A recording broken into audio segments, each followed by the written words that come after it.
Welcome to Reds Access, your weekly Cincinnati Reds podcast throughout the 2025 season, covering Reds news, games, and more. If you're a Reds fans like us, subscribe to us here on YouTube and be entered into a contest to win an authentic Reds MLB shop hat and a $20 Skyline gift card. Also, follow us across most platforms at Reds Access, Instagram Reds _Access, and TikTok Reds Access Official. We are your hosts, Kyler and Collin, lifelong Reds fans who love to talk ball. How's your week going, Collin? Man, it's going all right. I had the old rhino virus last week.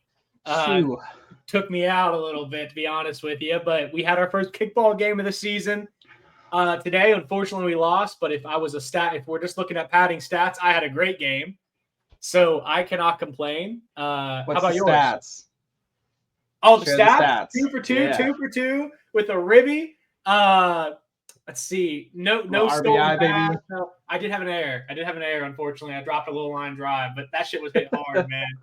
Nothing I could have done. But I held that one from you earlier. I did have an error. And if anybody sees this on my team, they're going to point that out. So we should do a segment on your kickball stats for the season. that's going to go well. That's embarrassing.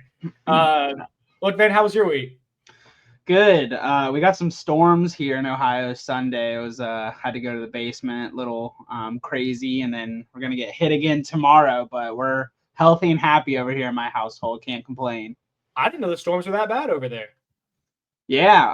I think there was a tornado that may have touched in like Lebanon, touchdown somewhere there. I know there were some trees and power lines and stuff down. I know tomorrow is gonna be worse, so just getting ready for that. I'm not a big fan of storms. I'm a big baby. I bet you when you cower in bed if the thunder comes, you kind of do you jump in the bed and pull the covers over your head? No, I think it's more the kids, like the possibility. I guess when you have kids, your mindset changes, but I'm a baby now, big baby. Well, speaking about last week, it was opening day. I had plans to do a show the day before opening day, and obviously, we talked about vlogging opening day. I hate to disappoint our fans. I know I made a comment on Facebook. I was out like a dog. I made it to opening day, but I'm ashamed to say I believe I had a total of 3 drinks during the game. It wasn't a good look, man. I kind of let down our fans. And speaking of letting down our fans, the Reds. No, I'm not going to get there yet. I'm not going to get there yet. We had a great opening day. It was 8 great innings of baseball. Beautiful weather the whole day. A little bit chilly, but overall great weather.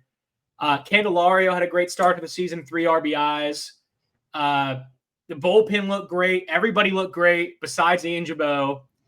McLean comes up to tie it, flies out to the wall. But, man, it looked good. And it was just a great game, man. Just a great day overall. Opening day it's always great. There's 150,000 people downtown. The parade, the beers, the food. It was awesome, man. Yeah, Cincinnati doesn't play around about opening day. If our fans are watching, if you guys are Reds fans, you most likely know it. But if you're not a Reds fan, if you just watch the MLB, Cincinnati is insane about opening day. Like, city is full of people, parade, drinking, the game. It's absolutely insane. I always assumed that was like a nationwide thing, but I was actually listening to some guys afterwards, and they're like, man, we're nothing like this. It really is a Cincinnati tradition, man. It's awesome. It's like winning the Super Bowl. Like, just the entire streets are full of people and wearing Reds jerseys, red shirts, hats, whatever. It's our Super Bowl. Yeah. Once a year. It's our Super Bowl. But opening day isn't the only thing that happened last week, of course. There is some news going around the league, and we'll touch on a few points here. And then, of course, we're going to jump into our main discussion, which will be this week in Reds baseball. This is the Elly de la Cruz missile is now the Cruz Torpedo. You'll see our picture there, or not our picture, rather the picture. Elly de la Cruz rocking the Torpedo bat. A little bit of bias towards me, I guess. I was very anti-Torpedo bat when I found out about it, and then I watched Elly de la Cruz hit I was all for it. Oh, I saw him hit 2 tanks. Right. Was it the Yankees over the weekend? I think they hit 9 home runs in their game or something. And it was like insane. The Torpedo bat, there's no way it's going to stay. Like, it's got to get banned, or I feel like something's going to happen. But it's like a cheat code. It's like playing MLB The Show on Rookie. Now, do you think it's a little bit of like a placebo effect with these guys? They think, or do you think it really is just that much better of a bat? And if it is, why did it take so long to get there?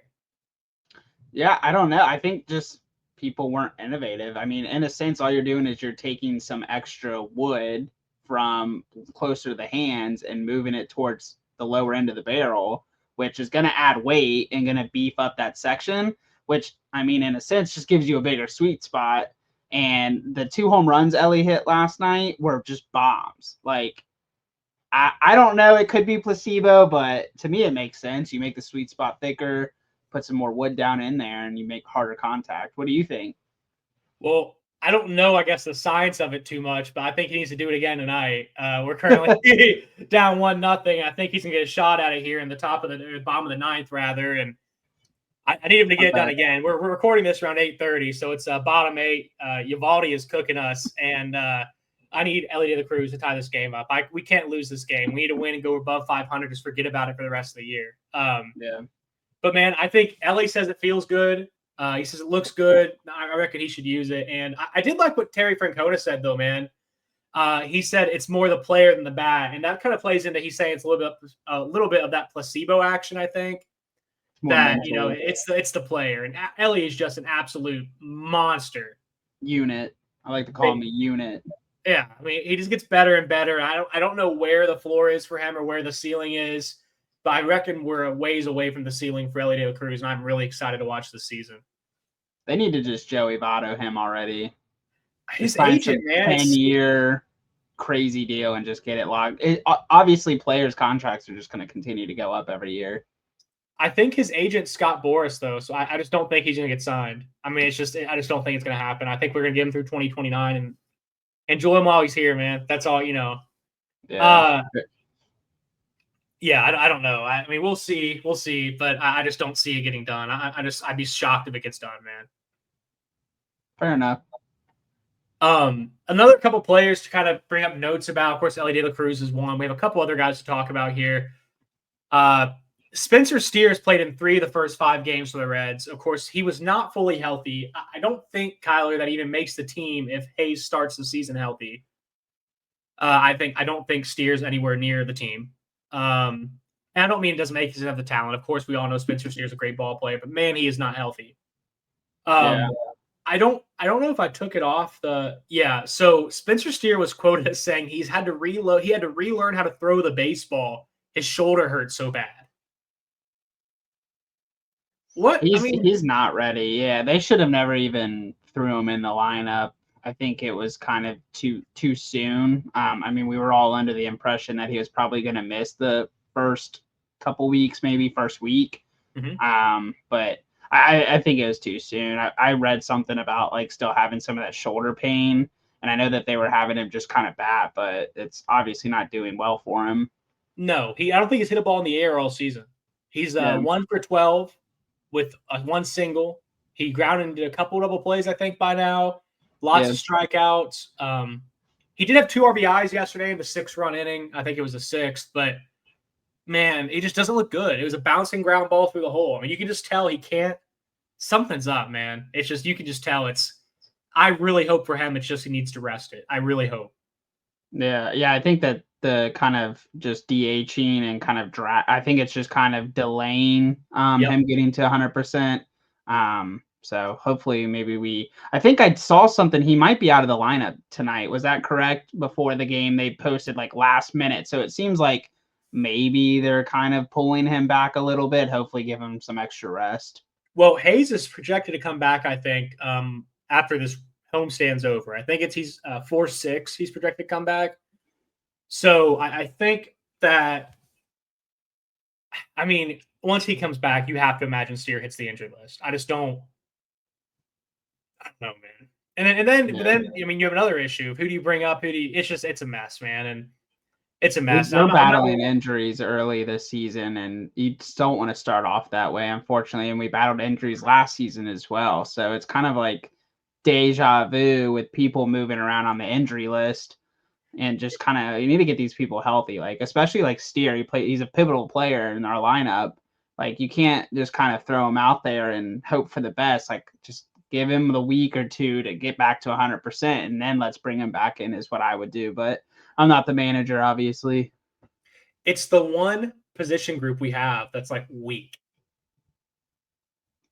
Spencer Steer is, or the outfield rather, and we're missing 2 starting outfielders. So and obviously, I mean, we'll talk about Benson in a second, but I think they're just trying to work on his game, man. Like, because he'd be the first one up, but there's a reason he's down there. I think they're just really trying to give him the reps and work it out.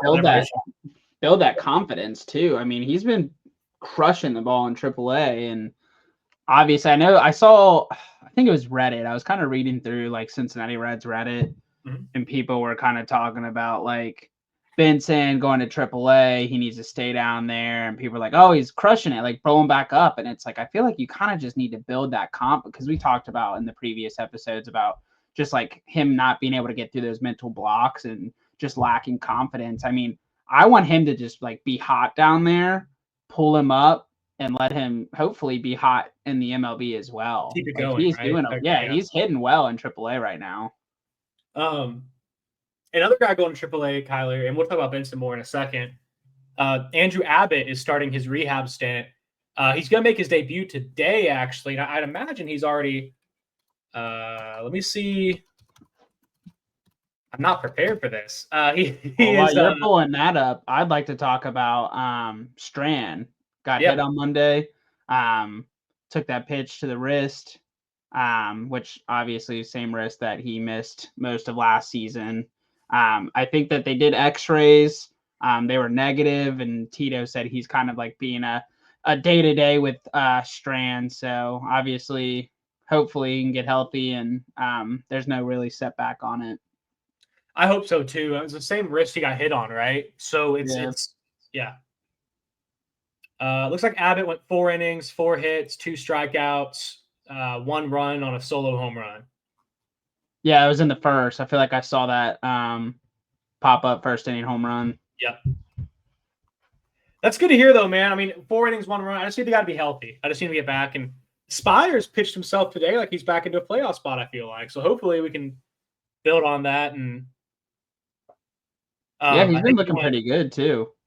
Which is good for me because, as you know, I've got a couple of Carson Spires cards where I'm hoping that the Spires can pull it together. But taking it back to Louisville, Will Benson, of course, we were just talking about. We talked about Strand trying to get back healthy, and obviously guys trying to get right. And Abbott, of course, in AAA today, working alongside Will Benson, who's also working through some things in AAA. Will Benson hitting .429, Kyler, his first 3 games, home run, only 3 strikeouts, which, of course, you might know he had, I think, a 50% K rate last year or so. So definitely the biggest thing you're trying to get taken care of is his strikeout numbers. But his peripheral stats look great. Hitting the ball hard. Every hit he's had is like over 100 mile an hour off the bat. Of course, Stuart Fairchild got traded to the Braves today. For cash consideration, my favorite player of all time. And which was bad timing for us to trade someone like that. See, but you have to imagine if that's the case, they have faith in they believe in a future Will Benson. Yeah. No, I agree. Some role on the team.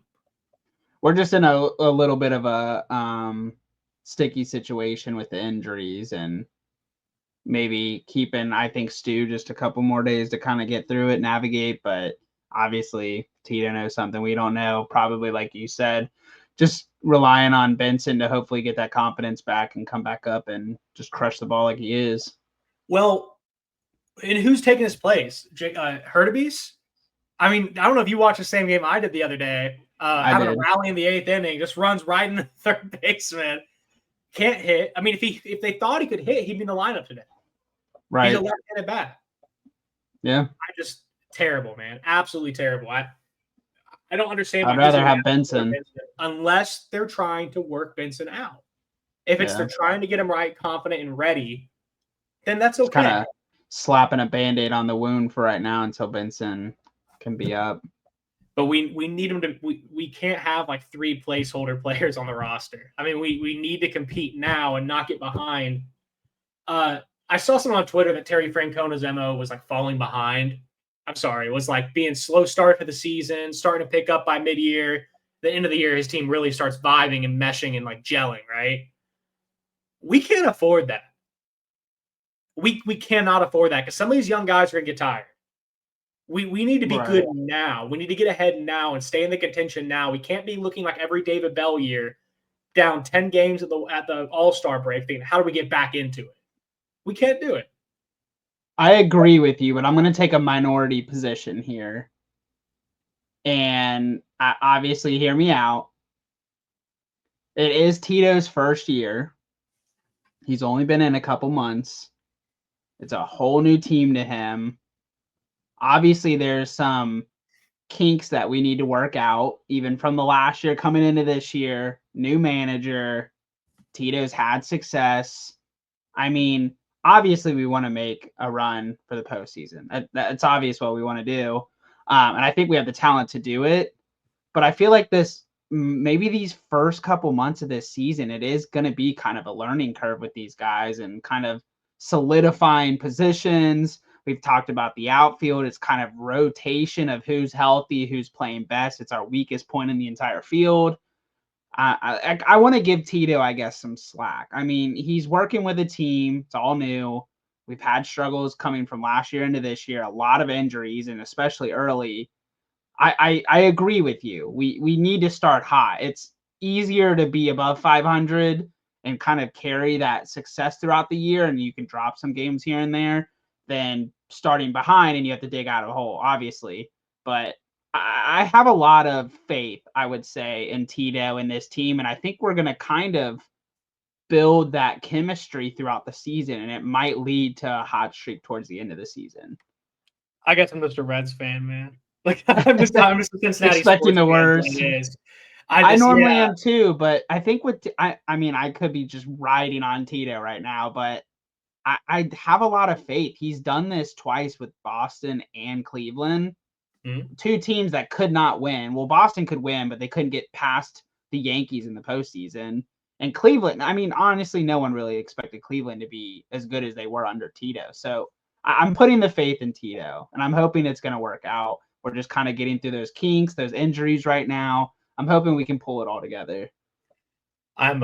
I'm just realizing I somehow messed up the formatting on this. It's like I'm cutting through the S on the but no, I hope we can pull it together too, Kyler. I want us to, man. I just worry if we're gonna fall behind early.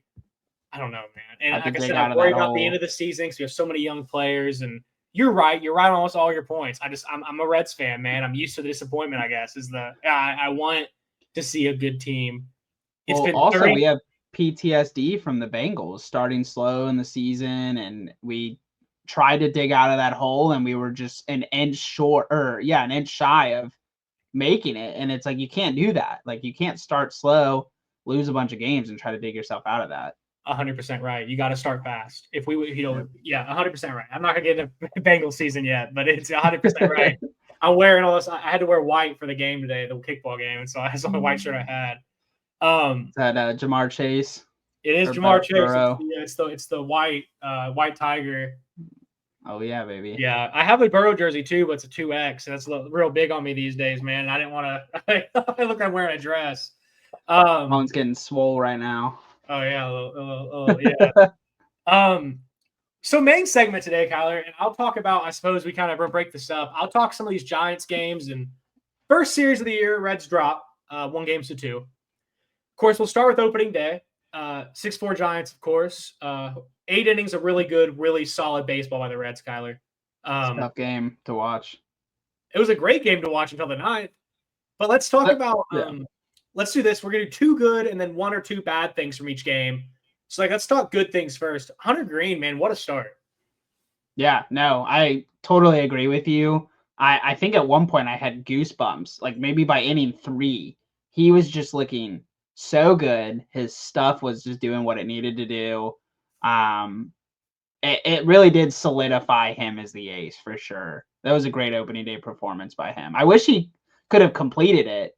Like, he obviously got high up in the pitch count, but he looked really good. Like, I was a proud Reds fan for him pitching today or on opening day.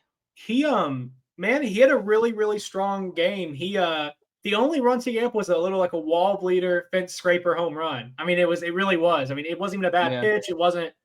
I feel bad for a guy like that, man, because you make one mistake and the line's definitely better than the line's definitely worse than how he pitched. 5 innings, 2 runs is a fine start, but he was absolutely dominant. And so was the entirety of the Reds staff. 17 strikeouts. I haven't used my La Rosa's coupon yet, but I need to. That was a good. I think didn't they break the Reds record for most strikeouts on opening day? I thought I saw something. I'm sure they did. That. I can't think of. I mean, unless you look like a Cueto start, maybe, or a. I mean, the Reds don't have a lot of guys that were just like K machines. Like, yeah, I think Seaver, was it like 77 maybe? I think he had like, I don't know, 11 strikeouts on opening day or something. I was looking into it. I can't remember, but I think they broke the Reds record for most strikeouts on opening day. I wouldn't be surprised. I mean, that's 17 of them. It was so Barlow, Pagan, Santillan all had perfect 2K innings. Green had 5 innings. The whole staff only gave up 2 walks. And then we're leaving off one pitcher for the second part of this opening day kind of gambit. But the bats also look good overall, man. A little bit slow to start across the board, but Jeimer Candelario had 2 hits. Strand had 2 hits. Friedel had 2 hits. Jeimer had 3 RBIs. McLean had no hits, but had 2 balls that, if it would have been 55 degrees instead of 45 degrees, the ball left. I mean, they were like, I wasn't worried. Yeah. Watching him, like, he looked like he was in stride. I know he went 0 for 5 on opening day, but, like, he looked good. Like, it wasn't bad at bats. Well, and he's hit 3 home runs in 3 games since then. So, like, he's definitely on it. Good. But there was some bad stuff, man, to talk about. I'll skip what we were going to talk about first. I'll end it with the Jabot situation. Let's talk bottom of the lineup first. So Jake Fraley, 0 for 4, weak contact. Steer 0 for 4. Trevino 0 for 2. Combined, the bottom of the lineup went 2 for 14 today. Or opening day, rather. But we knew Trevino wasn't much of a hitter. I think his career average was like low 210s maybe. Obviously, he's known for defense, but obviously the Steer and the Fraley thing is kind of worrisome. Fraley's extremely worrisome because of the rest of the stuff we're going to go over. I mean, he's just not looked good. And I think Fraley just got pinch hit for they definitely just pinch hit Fraley for Jacob Hurtubise. I'm watching it right now. They just pulled him. Which honestly, man, that's a rough one. Well, someone's got to play. I mean, Fraley's not doing it. So, so, Fraley bad, Steer bad. Guys need to get together, man. Bottom of the lineup definitely didn't have a good start to the season. But the worst part of opening day, and I feel bad because I like the guy. I do. Ian Jabot, 2/3 of an inning, 4 runs, 3 hits. Gave it some hard contact. Never really looked to be in control, Kyler. Including a 3-run home run to put the game into 6-3 for the bad guys on opening day. I watched that. I know you were at the game. I was at home. You should have heard it, man. You should have heard me at my house. If we pull my wife on here right now, the things I was screaming at my TV. I think I was mid cooking dinner and I ran in and I was like, dude, what is going on? Like, this is insane. And yeah, I'll let you take it. You were there. You got the atmosphere and you got to see what happened. Yeah, so and if we stop at any point during this, there's a runner on, nobody out, bottom of the ninth for the Reds, by the way. But man, it was terrible, Kyler. It was, he walks out and everybody goes, what? Ian Jabot? He wasn't on the roster 3 days ago. Ian Jabot? And he walks out there, struts his stuff, and he goes up there and he strikes out Willy Adames. And I said, my bad, Ian. I wasn't familiar with your game. Go get him, buddy. And the wheels just freaking fell off, dude. And you should have heard the boo. Oh, my Lord, man. And before I talk any more bad, that was our game. That was literally our game. I want to wait to talk anything more badly about Ian Jabot because he did a press conference after the game. He did not need to. And he totally owned up to it all. And you could tell the guy was emotional. Like, felt like he let his team down. He said every other guy went out and did his job, and I failed mine. Accountability. Tito preaches it. Accountability, man. It's accountability. And if he, you know what, then me feel less bad. Because the fact was, I think there was an error that inning. There was some like weak contact balls that made it. Like, Ian Jabot didn't get things happened that led to that point. I agree. And I like Jabot. He's a good player. It's just not the right guy for closing. Right. He should never been in that position to begin with. And Friedel would have spun it on, so he was second and third. Oh, I don't know what happened. Little ninth inning rally, baby. I'm not sure what happened there. I believe it called it it hit the plate. I think they're saying it hit the plate and it bounced back behind the catcher. I'm so confused what they're saying with that. Anyways, doesn't matter. Yeah, I apologize for cutting out to watch the game here, man. This is important though, guys. This is live game review talk. But man, what was Terry Francona thinking, Kyler? Rogers still in the pen. Why didn't he turn to Santillan in the ninth to begin with? Why didn't he turn to? Why was Rogers not used? What do you think went through his head? I honestly have no idea. Like you said, I did not expect Jabot to come out there and close the ninth inning. Yeah, I'm baffled. Like I hope some fans can comment on here, maybe put some of their ideas out there. But just like you said, I did not expect him to close that game. Not on opening day. No, and that's the one game in, one mistake sort of deal. But I'll tell you what, talking about accountability, Terry Francona gave some accountability. He said right away that if he went back, he'd do it differently. So you know what? I can't really be mad about it because he owned up to it. Everybody involved owned up to it, so I can't be mad. Just gotta move forward. Moving forward, that takes us to game 2. Reds win 3-2, beat Justin Verlander. It was a come from behind victory. Bullpen was almost perfect. Dude, how old is Verlander? Like 44? I think he's 38. Guy's so old. Yeah. Big winner for that, of course, Nick Lodolo. 6 innings, 1 run, or 2 runs rather. He struggled early, was able to settle down, and despite not having his best stuff, I mean, he only had 1 strikeout. He also didn't walk anybody, and really, really turned it up, man, to get outs when he needed them, and overall had a good outing. And there were concerns about Lodolo coming out of spring, Kyler. So I was really happy to see him go 6 strong and settle down. Yeah, no, I honestly, like you said, his stuff wasn't fully there. He wasn't getting strikeouts, but he was doing his job. I mean, he was getting in and out of innings. I thought it was a pretty solid start for him. I didn't get to watch like a lot of the game, but when I came in, I think it was like the 5th inning or 6th inning, and I was happy to see what he did. And speaking about happy to see what they did, Graham Ashcraft got his first shot at it. Gave up 2 hits, but got out of the inning without giving up a run. So I put him in the win category here. Got a double play, which is what you want Graham Ashcraft to do. Worked a scoreless inning. I hope it's a confidence builder, Kyler, and I hope that he can build on that and be a valuable part of the bullpen this year because he's a hard guy not to root for. Yeah, we also kind of talked about his velocity a little bit a couple weeks ago and how we were kind of concerned about, I think he was hitting like 94, 93-ish or somewhere in that range. I think he was hitting 98 when he came in, somewhere in that 97, 98. So obviously that's a good thing for us. I know we were worried about that. So hopefully confidence, like you said, build on that. Hopefully he can keep having these innings where he's looking pretty good.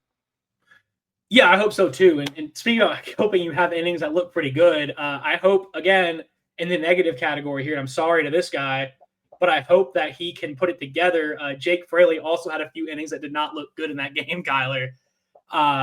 He had 3 more poor at-bats. There's a common theme, it seems like. Yeah. Man, he's just struggling. Jake Fraley's struggling. And I'm not going to hype on the Benson train again. I was going to talk about Will Benson again here, but there's no reason to. Man, Jake Fraley is just – I want Jake Fraley back, man. I need him back. He needs to – I need him, and he's just not put it together this year so far, man. And, he's actively hurting the team, unfortunately. So, it's tough to see. It's tough to watch. Speaking about tough to watch, Reds just lost 1-0. You've already just pitched a complete game shutout against us in the 5th game of the season. So we'll talk about that more when we get into next week's game recaps. But – that'll be the first thing we talk about. Yeah, it will be. Actually, we'll start back. But the Reds lose next game 6-3. Martinez was perfect through 4. Looked really good. I think this is another situation, Kyler, if the stats are better than it shows. 5 innings, I think he went, gave 4 runs. but it was a home run, gave up 3, and it was a nuke. I'm not gonna, but he pitched a better game than the stats show. Reds offense was pretty dead, Kyler, until the 6th inning, and then Hurtubise did the unthinkable and ran into a double play at third base with 1 out. Just ran right into the third baseman for an inning double play, and totally killed our rally chances in the 8th. It's mistakes. It seems like we're having these common theme of just little mistakes that at the time sometimes don't sound like anything, but they add up and they cost us the game in the long run. 100%. And there's a couple guys I want to point out. So Austin Wynns hit a 108-mile-an-hour home run nuke. Remember when we were worried about him and his hitting and bringing him up and all that kind of stuff? I will say I think he went over 3 today, but I retract. Hit a nuke, and that's what matters. And a guy that's not going to be on the roster until Stevenson comes back. I mean, you obviously want to see him succeed. McLean kept his home run streak going, which ended today. Reds, of course, got shut out. McLean hit another one back-to-back with wins in the 6th inning, took it deep into the bullpen, and he just looks locked in to start the year, man. Sorry to see that we lost today, but obviously go out and get him tomorrow morning. A couple of negatives, Kyler. I guess Taylor Rogers, I feel like didn't look too good. He had 2 unearned runs. And overall series was a negative, man. I was disappointed we didn't win it because we should have been going for a sweep yesterday. We should not have been going to win the series. A lot of really good baseball is a shame too, because there's a lot of really good baseball. But we made some fundamental mistakes. Yeah, no, I agree. Just the mistakes add up. You can see here, cost us a couple games. Can't keep doing that. Obviously, we're going to keep falling below 500 if we're making mistakes 2 out of 3 games or 3 out of 4 games kind of thing. You want to see that end early on in the season. You hope that it does, because obviously we need the best possible. We can't lose a bunch of 1-run games. So we're 1-1 on 1-run games so far. Let's keep out there, keep winning them, man. And, take some games. Let's win tomorrow, win our first series of the season, go back to 500, go to the Brewers, who are playing poor baseball right now. Hope we can get it done. But I guess this takes into yesterday, Kyler, which you want to take this Texas series. We'll skip the 1-0 we've kind of been commentating about during the game today, and we'll talk about it a little bit. I guess I'll talk about it at the end of this week in a little bit of a recap video.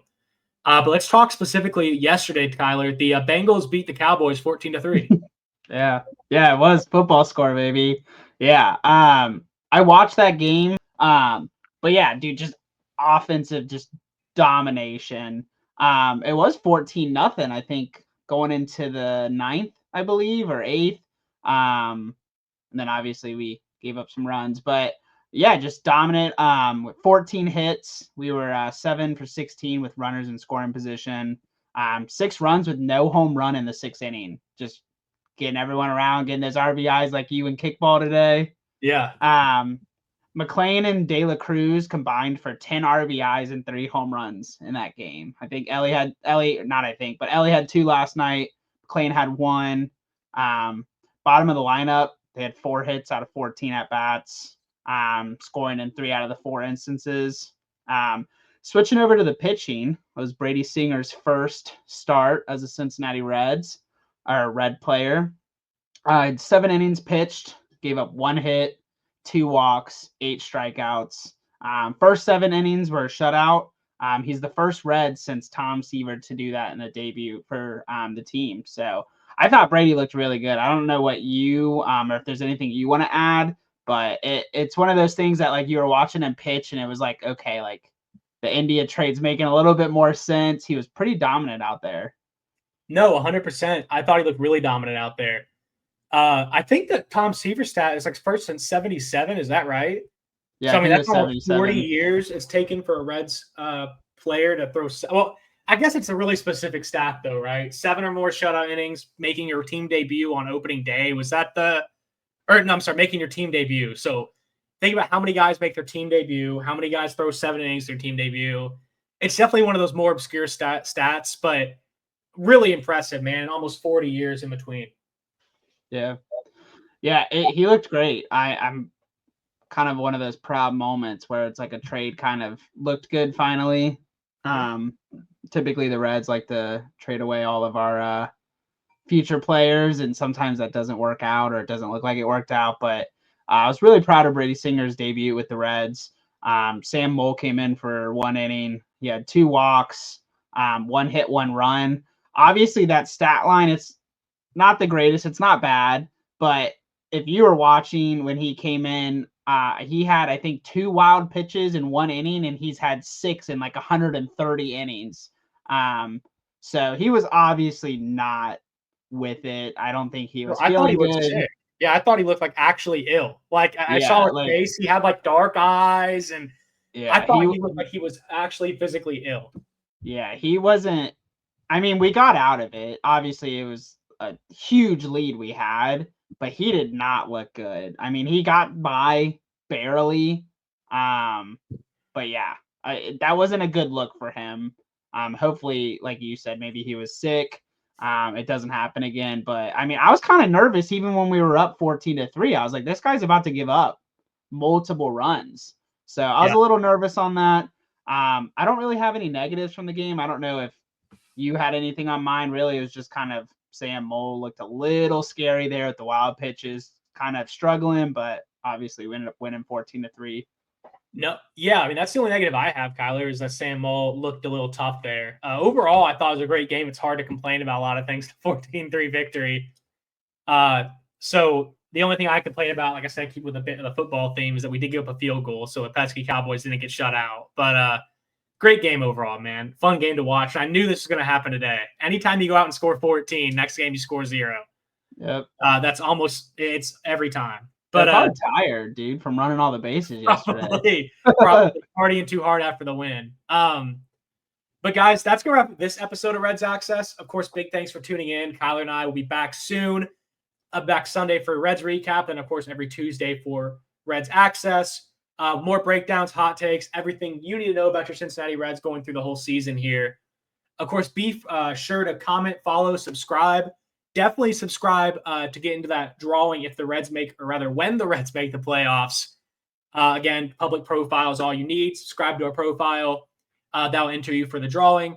And then, keep the conversation going with us on social media in the comment section. If you have any points to call out or anything you want to talk about with Reds baseball, of course, bring it up. We're happy to talk about it with you guys. We're huge fans, of course. Always happy to talk Reds baseball. Yeah, we got some comments on that last video. I think it was the last one or 2 ones ago. We had some people comment. It was nice to get some conversation flowing.